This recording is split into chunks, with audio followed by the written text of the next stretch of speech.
ভাই আর কোনো ফল খাই বা না খাই, পছন্দ করি আর না করি, পছন্দের তালিকায় চেরি ফল থাকবে না তা তো হতে পারে না। আর আমি এরকম একটা পার্সন যে কিনা ভাত না খেয়ে লিটারেলি 3 বেলা বসে বসে চেরি ফল খেয়ে কাটিয়ে দিতে পারি। চেরি ফল আমার এতটাই পছন্দ, আর সিজনাল যে কোনো ফ্রুটসই আমার অনেক বেশি পছন্দের।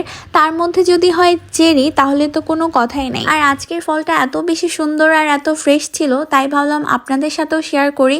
সাইজটা দেখেন, সাইজটা দেখলেই তো যে কারো মন ভরে যাবে। এত বড়, দেখতে ঠিক যেমনটা সুন্দর, ফলটা খেতেও ঠিক তেমনটাই রসালো অ্যান্ড সুমিষ্ট ছিল। আমি জানি না ক্যামেরাতে ঠিক কতটা বোঝা যাচ্ছে, বাট সামনাসামনি ফলটা দেখতে অনেক বেশি বড় ছিল। আর আমি এই বছর এই প্রথম ঠিক যেমন দেখতে সুন্দর তেমনই টেস্টি একটা চেরি ফল খেয়েছি। মার্কেট থেকে অনেকবার কিনে এনেছি, বাট এটার মতো এত সুন্দর ছিল না।